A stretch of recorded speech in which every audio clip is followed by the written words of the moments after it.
그런데 여러분 오늘 본문에도 예수님의 기도가 나왔네요. 예수님께서 기도하시는 장면이 오늘 요한복음 17장의 말씀인데요.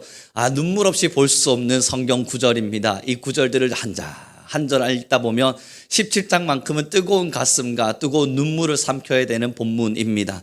그래서 여러분 집으로 돌아가시거든 요한복음 17장을 한번 꼼꼼히 예수님이 기도하신 거니까요. 그 예수님의 기도를 전문으로 한번 읽어보시길 바랍니다. 읽으시면 아마 가슴속 뜨거워지는 알 수 없는 전율을 여러분 모두가 느끼시리라 저는 확신합니다. 그 중에서도 오늘 그 기도의 내용 중에 한 부분을 함께 나누고자 하는데요. 예수님이 참 어쩌면 우리가 원하지 않는 기도를 하나님께 올리고 있습니다. 우리 함께 15절의 말씀을 같이 읽었으면 좋겠습니다. 같이 읽죠. 시작.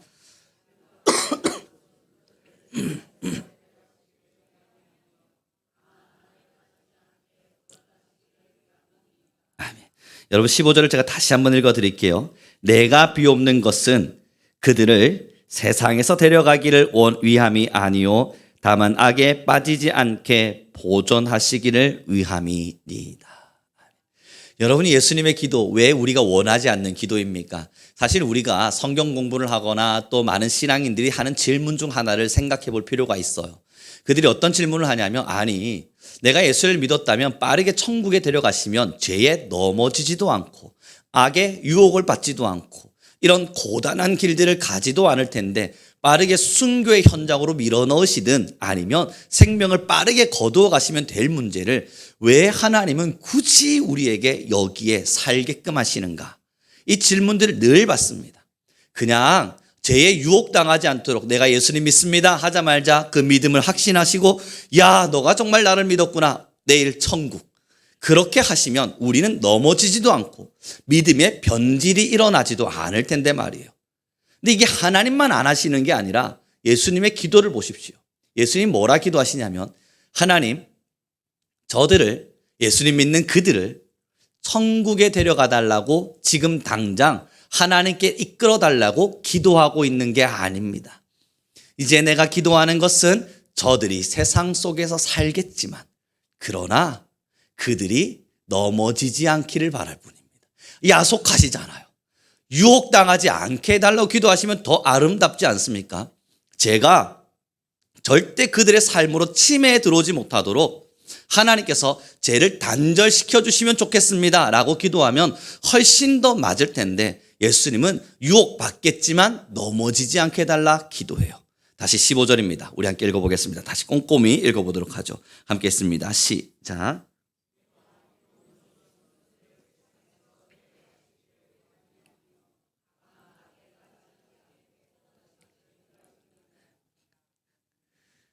여러분 요즘 예전에부터 많이 이야기되고 있는 것 중에 회복 탄력성이라고 하는 단어를 아십니까? 그 회복 탄력성이라는 단어와 함께 이번에 대두되었던 한 큰 문장이 뭐였냐면요. 제가 기억하고 있는 것이 회복 탄력성의 붕괴, 회피 기회의 상승, 회피 기술의 상승. 이게 여러분 무슨 이야기냐면요. 사람들이 회복 탄력성이 붕괴되어져 가고 있답니다. 기억하십시오. 두 번째는 회피하는 기술은 상승하고 있답니다. 이걸 조금 쉽게 설명해 보죠. 회복 탄력성이라는 게 뭐냐면 문제가 빵 하고 주어지게 됐을 때 그 문제 앞에 넘어지지 않고 스프링처럼 약간 눌려지는 것 같지만 다시 팍 튀어오르면서 할 수 있어. 난 해볼 거야. 난 이길 거야. 이게 회복 탄력성입니다. 어떠한 문제가 딱 도달하게 되었을 때 그 문제에 짓눌려지는 것 같지만 살짝 눌려졌을 뿐 다시 힘을 내서 스프링처럼 튀어오르며 난 할 수 있다고. 이 정도 문제 난 넘어지지 않아. 내가 울 줄 알아? 난 울지 않아. 나는 캔디 같은 사람이야. 일어나서 넉넉히 이겨갈 거야 라고 말할 수 있는 사람. 회복 탄력성입니다. 회피의 기술이 뭐냐면요. 뭔가 문제가 딱 드러나면 이걸 어떻게 하지? 보통 우리는 이겨야지라는 생각을 하는 게 맞는데 그렇지 않고 피하자는 생각을 하는 게 회피입니다. 그런데 피하자라고 하는 기술이 늘어나고 있대요. 다시 이야기하면 문제가 찾아왔어요. 그때에 내가 힘들지 않도록 어떻게 하면 조리 잘 피하는가 하는 피함의 기술이 늘어난 겁니다. 이걸 여러분 그 글에서는 계속 설명해 가는 게 이렇더군요. 요즘은 어린아이들이 핸드폰을 많이 보죠. 어른들도 그렇습니다. 예전에 저희 때는 핸드폰이 없을 때는 조금 한 두세 사람 대화 나누다가 알 수 없는 정적이 흐를 때 어떻게 하십니까? 이 정적을 깨야만 하는 어떤 사람이 자신의 뇌를 가동시켜서 어떤 식으로 대화하는 게 좋을까 하는 마음으로 대화의 스킬을 쓰고 그렇게 대화의 기술을 익혀가면서 사회성을 발달시켰습니다. 정적이라고 하는 것을 내버려 두지 않은 채 서로 대화할 수 있도록 만들었다고요. 그런데 요즘은요, 어른들도 마찬가지일 겁니다. 조금 대화하다가 말문이 막혀요. 뭔가 정적이 흘러요. 제일 먼저 어디로 손이 가십니까? 학생들을 보면 압니다. 이야기 조금 하다가 정적 흐르면 핸드폰 딱 잡고 핸드폰의 세상 안으로 빠져들어갑니다. 회피의 기술이에요. 적당히 찾아오는 정적의 무거움, 어쩌면 어려움이라 할 수 있는 나를 부담스럽게 느낀 어떤 감정, 이것 자체를 내가 지금 맞닥뜨리고 싶지가 않은 거예요. 그래서 나는 도망칠 방법으로 회피의 기술을 늘린 겁니다. 그래서 여러분 요즘은 많은 사람들이 직장 생활하다가 힘들잖아요. 힘들면 어떻게 하면 됩니까? 실업급여 나오는 걸요. 그만두면 되죠. 직장 상사들이 나를 어렵게 하고 나를 갈고요. 야, 어떻게 하면 될까요? 주변 사람들에게 묻습니다. 어떻게 할까? 나 지금 너무 힘든데 어떻게 하면 되지? 그만둬. 그런 거 힘든 거 참지 마. 그만둬도 돼. 그러면서 어떻게 하면 좀 더 지혜롭게 이 어려움을 회피할지에 대한 기술들을 익혀간답니다. 사랑하는 성도 여러분, 사회가 붕괴되고 있는 이유가 회피 기술의 상승 때문이래요. 회복 탄력성은 다 무너져 가면서 회피하는 방법들만 배워요. 저는 여러분들 모두에게 부모가 되신 분들이 많으시니 여러분들에게 여쭤보죠. 자녀를 양육하실 때 편안한 길을 추구해 주기를 원하십니까? 아니면 필요한 길을 서게 해 주십니까? 다시요. 자녀를 양육하실 때 너를 편안하게 내가 해주마 라고 양육하십니까? 아니면 내가 너에게 필요한 길을 제시하마. 그 필요한 길이 편안할진 않겠지만 필요하다면 가야 해를 가르치십니까? 필요할 수 있지만 너가 이게 불편하다면 편안한 길을 선택해. 둘 중 뭘 가르치시죠? 부모는 자녀를 편안하게만은 가르치지 않아요. 물론 세상의 문화가 바뀌어져서 편안한 길이 더 좋은 것이야 라고 말하지만 그게 자녀를 망치는 길이라는 걸 우리는 누구보다 더 잘 압니다. 그래서 편안한 길이 아니라 필요한 길을 제시하면서 그 필요한 길에서 넉넉히 이기고 꿋꿋이 이겨가면서 자기 스스로 자립해 갈 수 있는 힘을 키워주는 게 부모의 역할입니다. 여러분 오늘 15절을 다시 한 번만 더 읽어봐 주셨으면 좋겠습니다. 다시 읽겠습니다. 시작.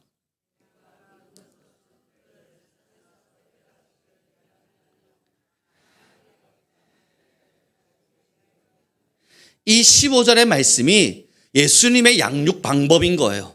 여러분 데려가면 피해지면 되는 겁니다. 세상 사는 게 어렵잖아요. 얼마나 어려워요. 여러분 지금의 이 세상 속에서 우리의 마음이 무너지듯 힘겨운 시간들을 살아갈 때 많지 않습니까? 그러면 세상 떠나게 해주시면 되잖아요. 이 세상과 작별을 하든 이별을 하든 이 세상과 싸우지 않도록 우리의 모든 문제를 지워주시면 되잖아요. 이게 편안한 길입니다.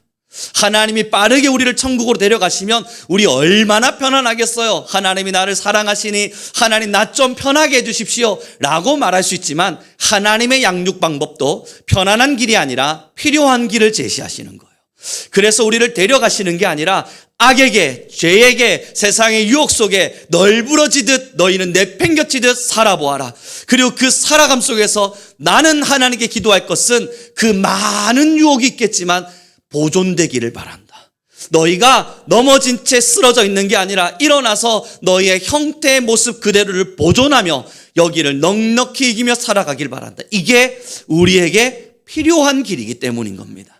사랑하는 성도 여러분, 그렇습니다. 이제 하나님의 양육 방법은 편안한 길이 아니라는 걸 우리의 마음에 새기셔야 됩니다. 그러니 힘드실 때 제발 하나님 왜 이러십니까? 데려가십시오. 이런 기도는 하지 않으시길 바랍니다. 하나님께 데려가 달라는 부탁은 이게 뭘 말하는 거예요? 하나님 나 지금 힘드니까 편안하고 싶습니다요. 그러나 우리 주님의 양육 방법은 우리를 편히 내버려 두지 않으세요. 그럼 반대로 물어야 돼요. 왜 이 세상에 우리를 내버려 두시는 것이, 이 세상에서 살게끔 하시는 것이 필요한 길입니까? 나의 한계를 보게 하기 위해서입니다. 왜 이 세상을 사는 것이 우리에게 정말 필요한 길일까요? 그건 나라고 하는 사람의 한계가 무엇인지를 명확히 깨달아서 내가 하나님이 절실히 필요한 사람이라는 걸 알게 하기 위함입니다. 여러분 무슨 말인지 아세요? 정승재 선생님이라고 하는 분이요, 수학을 참 잘 가르치세요. 그분이 수학 공부를 가르치실 때 뭐라 이야기하냐면 끙끙대라 그래요. 부모들 보고 제발 애가 한 번 풀다가 모르겠다 그럴 때 제발 가르쳐주지 말라 그래요. 부모가 옆에 붙어서 하나하나 다 가르쳐주면 아이가 끙끙대는 시간이 없어서 끙끙대며 괴로워하며 힘겨워하며 이 문제 도대체 어떻게 풀어야 되는 거야 하루 종일 고민하며 안 되면 내일 아침에 일어나서 다시도 풀어보고 아침에 다시 일어나서 풀어보다가도 안 되면 자다가도 생각하면서 왜 그게 안 풀리는 거야 승질도 내보고 자신의 한계에 부딪혀가면서 답안지 보지 말고 부모한테 묻지 말고 혼자 풀어낼 때 그제서야 그 아이가 수학의 기술이 늘어난답니다. 수학의 실력이 향상된대요. 이게 여러분 끙끙대는 시간이에요. 왜 우리에게 한계의 부딪힘이 필요한 줄 아세요? 이 세상을 살다 보니 교회에서 여러분 말씀을 통해서 매일 순종하라 이야기할 때마다 여러분 마주하시는 게 뭡니까? 세상 나아가서 사랑해보자, 그래 섬겨보자, 겸손해보자, 내가 주님의 말씀 앞에서 순종해보자, 열심히 힘을 다해서 나아갈 때마다 부딪히시는 게 뭐죠? 나의 한계예요. 내가 해냈다는 성취감이 아니라 내가 해내고 있다는 자랑이 아니라 야 나는 여전히 안 된다. 하나님 나는 사랑하러 왔는데 왜 또 나는 자기 중심적으로 생각하죠? 하나님 나는 저들을 용서하러 왔는데 또 왜 나는 용서하지 못한 채 화를 품고 있죠? 하나님 나는 저들을 도와주러 갔는데 왜 내가 지금 도움을 받고 있는 것만 같죠? 이상하리만큼 한계에 부딪히는 자기 자신을 마주한다고요. 그때마다 여러분 밤이 되면 신앙해 보셔서 알잖아요. 괴롭습니다. 저녁이 되면 힘이 듭니다. 하나님 오늘도 나는 넘어졌습니다. 여전히 나는 완벽한 사랑을 하지 못한 채 자기 중심적으로 내 마음대로 제대로 된 사랑과 하나님의 말씀에 대한 온전한 순종을 나는 드리지 못했습니다. 부딪히는 게 뭐세요? 나의 한계. 그 힘겨움 속에서 끙끙댈 때 여러분 뭐가 나오십니까? 절로 기도가 나오죠. 기도하면서 하나님 어떡할까요? 내일은 어떻게 해야 될까요? 힘 주십시오. 힘 주십시오. 기도하다 보면 나도 모르게 하나님 안에서 풀려져 가는 은혜를 누리죠. 그때 신앙이 성장하고 있다는 걸 압니다. 내 한계에 부딪혀야만 신앙이 성숙해 가고 있다는 걸 보아요. 우리에게 왜 하나님 이 땅에 내버려 두셨냐고요? 우리의 한계를 절절히 깨달으라고 보내신 겁니다. 이웃 사람 한 명도 사랑하기 힘들고 가장 사랑한다 말하는 부부조차도 용서하고 용납하기 어렵고 그들조차 이해할 수 없고 때로는 내 몸으로 낳은 자녀조차도 미워 죽겠고 그 모든 시간 속에서 도저히 주의 말씀에 순종하지 못하는 나 자신의 한계, 그 한계에 마주칠 때 우리는 깨달아요. 나 같은 사람을 주님은 어떻게 사랑하신 거지? 하나님은 왜 나 같은 사람을 사랑하신 거지? 그때 나의 한계만 깨닫습니까? 아니요. 날 사랑하신 하나님의 사랑의 거대함, 무제한적이고 무한계적인 하나님의 사랑의 끝없는 무한함, 그 무한함을 깨달을 때 한계가 있는 나, 한계를 느린 나, 한계를 깨달아버린 나, 나는 안 된다 외칠 때 무한한 무한계적인 사랑으로 우리를 용납하신 주님을 보며 그분의 크심을 느끼게 됩니다. 우리는 16절의 말씀을 다시 한번 읽었으면 좋겠습니다. 16절입니다. 시작.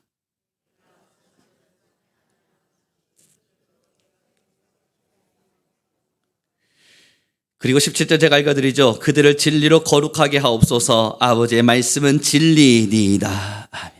그러니 여러분, 이제 우리 성민교회 모든 성도님들에게 좀 부탁하고 싶은 건요, 이 땅을 살면서 나 사명 감당하려고 살고 있어, 나 하나님께서 나 사명 감당하게 하기 위해서 지금 사는 거야 라고 말하는 것을 조심하시길 바랍니다. 없진 않아요. 그것을 하지 말라는 이야기가 아니에요. 그것이 틀린 말이라고 하는 것 또한 아닙니다. 그럼에도 그러한 말들은 조심하셔야 됩니다. 왜냐하면요, 이 땅을 살게 하는 이유는 하나님의 일을 우리가 대신하는 사명을 감당하기 위해서 사는 게 아니라 사실 우리 때문에 살고 있는 거기 때문입니다. 나 때문에요. 나라는 사람의 한계를 깨달아서 하나님의 사랑을 절대적으로 깨닫고 천국으로 올라오라고 그렇게 살게 하시는 거지, 하나님께서 풀지 못하는 숙제가 있어서 그 풀지 못하는 숙제를 나로 인해서 풀어보기 위해 나에게 사명 주시고 그 사명 감당하라고 이 세상을 살게 하신 게 아니기 때문이에요. 이게 무슨 이야기인 줄 아세요? 제가 자녀를 키우잖아요. 저는 장난기가 조금은 있어요. 그래서 저희 자녀에게 장난칠 때가 있어요. 어느 날 제가 아이들에게 물었습니다. 얘들아, 작은 아이한테 물었고 큰 아이한테도 물었어요. 큰 아이에게 물었죠. 아빠 오늘 지금 어디 가? 라고 묻길래 저는 당당히 말했습니다. 너 팔로 가. 여러분, 저 이 장난 정말 좋아해요. 여러분, 근데 저희 큰 아이가 이제 10살인데 10년 동안 당해도 여전히 당해요. 너 팔로 가. 그럼 아이가 고민을 합니다. 머리를 끙끙 싸매요. 그러다가 자, 이제 어디다 팔까? 그래서 전 노래를 부르죠. 민건이를 팔자, 민건이를 팔자. 그래서 말합니다. 고물상에 팔까, 절물점에 팔까. 막 이야기를 하고 있으면 아이가 하지 말라 그래요. 그러다가 저는 묻죠. 왜 하지 말아야 되지? 왜 아빠가 너를 팔면 안 되지? 라고 물을 때 저희 큰아이가 말합니다. 내가 없으면 한자 공부는 누가 해? 당황스러워요. 한자 공부 저한테 1도 도움되지 않아요. 자기 공부하는데 왜 제가 이 아이를 팔지 말아야 될 이유인 거죠? 그래서 제가 그래? 그렇다 치자. 그럼 또 다른 이유를 한번 대봐라. 내가 너를 팔면 안 되는 이유가 도대체 뭐냐? 내가 없으면 공부는 누가 해? 이건 무슨 논리죠? 납득되지가 않아요. 그럼에도 딸아이한테도 묻습니다. 미나야, 오빠 팔아버릴까? 안 돼. 왜 안 되는데? 오빠가 가면 수학 공부는 누가 해? 똑같아요. 이 논리가. 여러분, 저한테 도움되는 게 없어요. 자기들 좋으라고 공부하라고 한 거예요.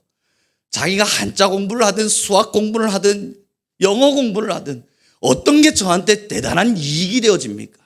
뭐 그리 대단한 이익이 되고 엄청난 명예가 된다고 제가 이 아이들을 팔지 않을 이유가 도대체 뭔가요? 우리가 주님께 사명이랍시고 이렇게 표현합니다. 하나님이 우리를 살게끔 하시는 이유는 사실 저와 여러분 때문입니다. 하나님의 무한한 사랑을 아직 다 모르거든요. 나의 한계를 여전히 철저히 인정하려 하지 않거든요. 내가 한계가 있다는 거, 내가 여전히 부족하다는 거, 나는 힘이 없다는 거, 거룩하게 살아갈 힘도, 사랑하며 살아갈 힘도, 말씀대로 살아갈 힘도, 하나님 앞에 순종할 힘도 없다는 것을 인정하기를 너무너무 싫어하거든요. 그래서 하나님은 가라, 너희는 세상에 속하여 거룩히 살아보아라. 이 세상 안에서 유혹당하지 말며 내 사랑과 나의 진리 안에서 진리를 따라 살아보아라. 그때마다 여러분, 우리는 나의 한계를 깨닫는 겁니다. 이 한계를 인정하기 싫어하는 우리가 이 한계를 깨달아갈 때 교만이 꺾이고 자랑이 꺾이고 내 이름이 꺾이고 내 마음이 부서지고 내 생각이 내려놔지면서 그 자리에 뭐가 채워지나요? 하나님의 영광, 나의 사랑하신 예수님의 사랑, 지금도 나를 존귀히 여기시는 아버지의 은혜, 그것들이 하나하나 채워져 갈 때 여러분, 나라고 하는 사람의 자아가 죽고 성경 말씀대로 예수 그리스도가 살아나는 경험을 하게 돼요. 여러분, 왜 주님이 이 땅에 우리를 살려두셨냐고요? 바로 천국에 데려가면 될 것을 여러분들의 한계를 깨달아 하나님의 진짜 사랑을 배우라는 겁니다. 어떤 사랑을 하셨는지, 얼마나 대단한 사랑을 주셨는지 배우라는 거예요. 전 납득되지 않잖아요. 그래서 꼬치꼬치 묻습니다. 그걸로는 내가 납득되지가 않는다. 곧 철물점에 도착한다. 빨리 너가 이 답을 내리지 않으면 넌 곧 팔린다. 얼마에 팔까? 1,000원? 2,000원? 그때 저희 막내 딸아이가 말했습니다. 아빠 딸이고 아빠 아들이잖아. 근데 왜 팔아? 그거죠. 그게 정답이라고요. 우리는 어떤 것을 했기 때문에 사랑받는 게 아니고요. 어떤 것을 하기 때문에 존중받는 것도 아니고요. 내가 한자 공부를 하기 때문에 팔지 않아야 될 이유가 있는 것도 아니에요. 그들을 팔지 않는 이유는 원래 저는 사람 파는 사람 아닙니다. 오해하지 말고 들으세요. 자녀이기 때문이에요. 사랑하는 성도 여러분, 하나님이 지금도 여러분을 사랑하는 이유는 하나님이 여러분을 무언가를 하고 있기 때문이 아니에요. 하나님 앞에서 여러분이 대단한 사명을 감당하고 엄청난 일들을 이루어가면서 전 세계를 변화시킬 만한 대단한 인력이기 때문에 그런 거 아니에요. 하나님은 지금도 여러분을 나의 자녀로, 나의 아들로, 나의 딸로 그저 그렇게 사랑하시며 자녀에게 모든 것을 쏟고 계신 겁니다. 그러면 자녀된 우리가 해야 될 일은요, 내가 자녀로서 하나님이 왜 이 땅에 나를 남겨두셨나 묵상하고 살아내보며 아버지의 말씀에 순종하고 하나님의 부탁하심 앞에 무언가를 드려가며 뭘 깨닫나요? 부모의 사랑을 깨달으면 돼요. 우리 부모가 날 어떻게 사랑하셨나 그것만 알면 돼요. 여러분 모두에게 질문 드려보죠.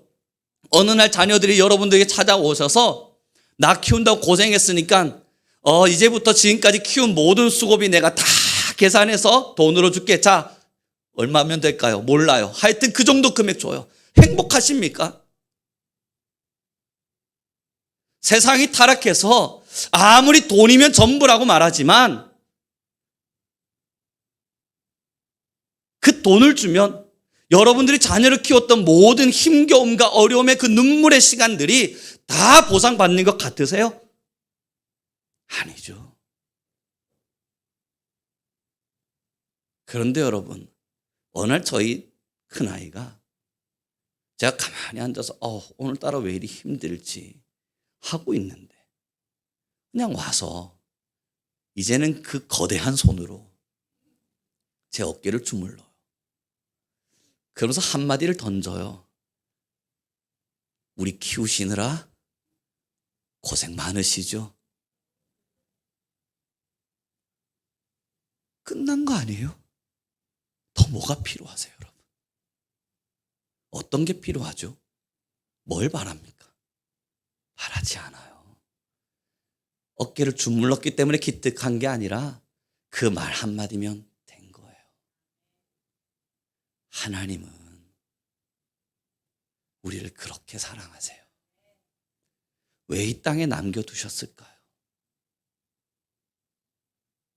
여러분들이 어떤 사랑을 받고 계신지, 하나님으로부터 얼마나 대단한 사랑을 받고 계신지 여전히 그거 모른 채 하나님 나한테 뭐 해주십니까? 당신은 도대체 나에게 뭘 하고 계십니까? 왜 이러십니까? 하나님 당신은 누굽니까? 부모를 향해 고집 피우며 삿대질하고 때로는 마음의 원망과 원수 맺음만 가득하고 하나님을 사랑하기보단 다른 걸 더 사랑하면서 하나님을 하나님답게 섬기지 못한 채 우상만 가득한 마음 끌어안고 하나님을 사랑하지 않고 세상을 사랑하면서 나의 하나님을 나의 부모로 모시는 게 아니라 세상에 무언가를 더 깊이 섬겨가면서 나의 부모의 사랑 앞에 무릎 꿇지 않으니 이 세상을 살며 하나님 정말 당신뿐이었네요. 하나님이 절 정말 사랑하셨네요. 하나님이 절 이렇게까지 사랑하셨네요. 그 진실된 고백, 사랑의 눈물 어린 말 한마디, 그렇게 고집이 꺾이고 자존심이 꺾이고 욕망과 정욕이 꺾인 채 주님의 말씀이 절 살렸습니다. 하나님의 사랑이 절 있게 하였습니다. 하나님만이 저의 생명의 이유였습니다. 그 시간을 만들어 가고 싶으신 겁니다. 우리 옆 사람에게 인사해 줍시다. 당신은 놀라운 사랑을 받았습니다. 그런데 여러분, 그럼에도 불구하고 여전히 하나님 제발 나 좀 빨리 천국 좀 데려가세요. 그거 기도하고 싶으세요? 아니요, 아직 하나님의 사랑을 맛보지 못한 거예요. 그거 아닙니다. 지금 이 자리에서 이 세상을 살면서 저와 여러분이 해야 될 일들은 하나님의 사랑을 맛보세요. 지금 이 자리에서 한계에 부딪혀 가십시오. 인생 살다가 부딪히는 어려움들 있죠. 인생 살다가 눈물 나는 시간들 있죠. 마음대로 되지 않는 어떤 일들 속에서 나 자신의 연약함을 느낄 때도 있죠. 그때마다 주님, 나 천국 데려가세요가 아니라 하나님 이기게 해주세요. 나 보존해주세요. 내 마음 지켜주세요. 그러면 여러분, 그때마다 하나님의 사랑은 여러분들을 반드시 잡으세요. 자녀가 울고 있는데 그 손을 놓을 부모가 어디 있어요? 자녀가 죽어가는데 거기서 여러분 그를 안고 울며 기도해 주지 않을 부모가 도대체 누가 있어요? 하나님도 여러분들이 힘겨워하고 아파하고 있다는 걸 알아요. 그때마다 아버지 내 손 잡아주세요. 하나님 나 도와주세요. 하나님 나를 보존해 주세요 라고 말하면 하나님이 어김없이 그 사랑을 덧입혀 주세요. 그 사랑을 맛본 자가 일어나며 말하는 것이 고맙습니다. 나는 한계에 부딪혔지만, 나는 무능함 앞에 서게 됐지만, 나라는 자가 얼마나 무기력하고 얼마나 부족한 자인지를 내가 철저히 깨달았지만, 당신의 사랑 덕분에, 당신의 사랑 때문에 다시 일어나게 되었습니다. 하나님, 당신이 나의 사랑이었습니다. 그 시간들을 만들어가며 이 세상에 참 사랑을 아버지가 가르쳐주고 싶으신 겁니다. 왜냐하면 편안한 길이 아니라 필요한 길이거든요. 부모가 가르쳐주고 싶은 길이거든요. 알려주고 싶은 길이고 알기를 바라는 길입니다. 여러분, 회복 탄력성이라 하였습니다. 어려움이 찾아오면 회피하고 도망치는 게 아니라 자녀를 키울 때에는 도망치지 않는 자녀로 키워야 합니다. 어려운 일들이 찾아오면 빠르게 도망쳐라. 어떻게 도망치냐고? 가장 편안한 곳으로 도망쳐라 라고 가르칠 것이 아니라 버텨라, 이겨라, 견뎌라. 그러나 그걸 견딘다 생각하지 말고 빠르게 이겨내되 너 자신을 믿어라. 너를 믿고 그 믿음으로 해낸다고 말해라. 여러분 마찬가지 신앙도 그렇습니다. 어려우시죠? 믿으십시오. 힘드시죠? 믿으세요. 회복 탄력성이에요. 믿음으로 인해서 신앙도 빠르게 회복하는 겁니다. 어려운 일 찾아오셨어요? 어젯밤 눈물 흘리셨어요? 하나님이 나를 버려두실 리가 없지. 하나님이 나를 이렇게 내팽겨 치실 리가 없지. 하나님이 나를 모른 척 하실 리가 없지. 믿어요. 그 믿음이 가보자, 해보자, 나아가보자. 하나님이 나를 버려두지 않으신다면 이 어려움은 반드시 다음을 향해 나아가는 통로에 불과할 것이다. 믿으면서 그 길을 걸어가면 신앙의 회복 탄력성, 그 신앙의 회복 탄력성이 저와 여러분의 값진 보화가 될 겁니다. 이 세상에서 피하고 싶은 것이 아니라 이 세상을 넉넉히 이기는 예수 그리스도의 능력을 맛보아 알게 될 겁니다. 그러니 주님께서 담대하라 말씀하신 거예요. 사랑하는 성도 여러분, 왜 담대해야만 하겠습니까? 주님이 이미 세상을 이겼거든요. 예수 그리스도가 이미 이 세상을 이기셨거든요. 그러니 이제 우리는 담대히 가는 거예요.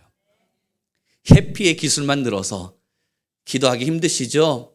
뭐 5분만 하세요. 회피의 기술입니다. 예배와 기도 생활, 말씀 읽는 시간 어렵죠? 네, 많이 어려워요. 그러면 여러분 괜찮아요. 주님도 우리 힘든 거 원하지 않으세요. 말씀 읽다 힘드시면요, 괜찮습니다.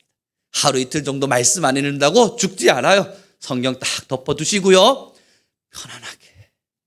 하나님도 우리 편한 거 좋아하시니까 편안하게. 다 죽자는 이야기입니다. 하나님 절대 그런 걸 성경에 명시하신 적이 없습니다. 말씀은 이마박에 붙이고 손목에다도 기록해서라도 죽어도 잊어버리지 말고 끝까지 기억하며 살라 말씀하셨어요. 기도 힘들면 오늘은 좀 쉬죠. 쉬어 갑시다.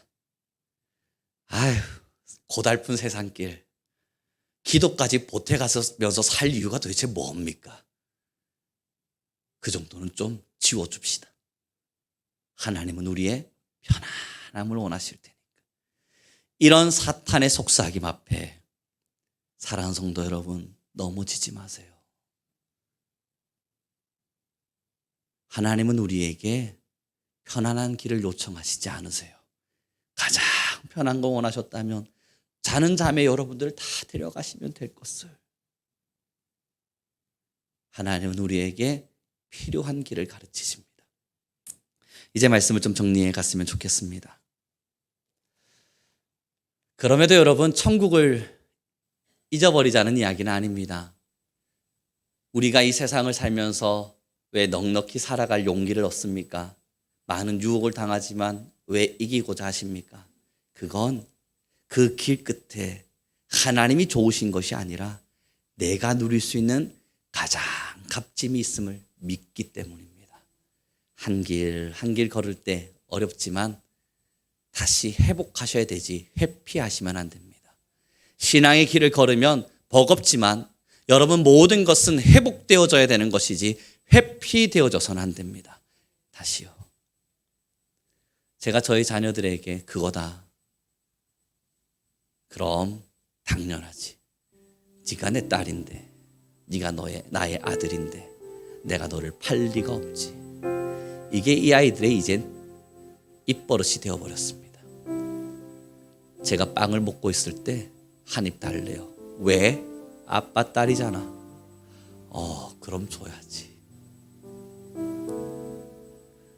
제가 가지고 있는 게 하나밖에 없는 초콜릿인데 제 입에 들어가도 부족한 것을 달라 그래요.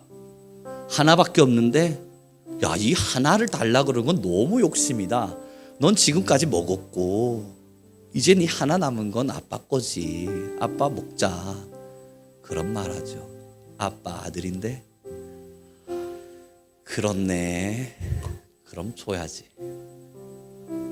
주죠. 거기선 싸우지 않습니다. 그 말의 신뢰와 그 말의 믿음만큼은 깨주고 싶지가 않아요. 그것만큼은 철저히 믿고 갔으면 좋겠어요. 그래서 저는 밤이 되어 잘 때마다 아이들이 잠들 때 꼭 말을 해줍니다. 힘들어도 오늘 하루도 수고했다. 얘들아, 너희들이 클 때까진 아빠가, 엄마가 너희가 어딜 가도 반드시 지켜. 그러니까 겁먹지 말고 하고 싶은 거, 해야 하는 거, 할 수 있는 거 마음껏 하며 살아. 두려워하지도 말고 쫄지도 말고 피하지도 말고 못하겠다 소리치지도 말고. 하다 안 되면 너희 뒤엔 엄마 아빠가 있어. 다 지켜줄 테니까 가고 싶은 대로 가.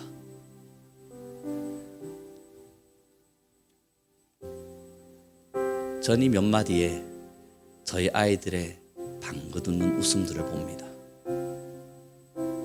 여러분, 지금까지 예배하고 설교 듣고 신앙하며 뭘 배우셨습니까? 성경은요, 가장 많이 기록된 단어가 두려워하지 말랍니다. 킹 제임스 버전이라고 하는 성경에는요, 두려워하지 말라는 단어가 365번이 나옵니다. 1년 365일 살아가는 내내 두려워하지 말라는 겁니다. 세상 버겁죠. 사는 거 어렵죠. 그러나 하나님이 가르쳐주고 싶은 건 피하라가 아니라 싸우라예요. 내가 반드시 너희를 지키리니, 내가 반드시 너를 도우리니, 내가 너의 뒤에서 늘 함께 하리니, 이기라는 거예요. 자, 한낱 부모도 별것 아닌 부모도 자녀를 지키겠다 약속합니다. 우리 하나님이 여러분을 지키겠다 약속하고 계신 겁니다. 이제 여러분 회피하지 맙시다. 어떤 어려움이 있든 어떤 힘겨움이 있든 회피의 기술만 늘려서 편안함을 추구하지 맙시다. 어려우실 거예요. 버거우실 거예요. 그러나 사랑합시다. 하나님의 말씀에 순종합시다. 나아가 진리와 거룩함을 따라 살아가기를 선택합시다. 세상의 정욕에 무너지지 말고 하나님께서 우리에게 요청하신 말씀에 순종하면서 이 세상을 살아내 봅시다. 그러나 그때마다 부딪히는 나의 한계와 나의 연약함과 나의 부족함을 느낄 때마다 넘어지지 말고 여러분 이겨내세요. 왜요? 나의 아버지, 우리의 하나님, 우리의 주인이 여러분 뒤에 떡 하고 버티고 계십니다. 이 시간 기도하며 나아가기를 원합니다. 같이 기도할 때 하나님, 이제 하나님께서 우리와 함께 하시니 우리는 주의 말씀을 들고 나아가게 하옵소서. 이 세상을 살아갈 때에 하나님께서 우리에게 주시는 필요한 길임을 알고 이 세상 안에 맞서 싸우고 힘내게 하시며 우리 모든 교회와 성도는 내 옆에 계신 주님을 잊지 않게 도와주옵소서. 날마다 믿음으로 선포하며 나아가는 우리가 되게 하소서. 우리 주여 한번 부르시고 간절히 기도하며 나아갑시다. 주님, 여호와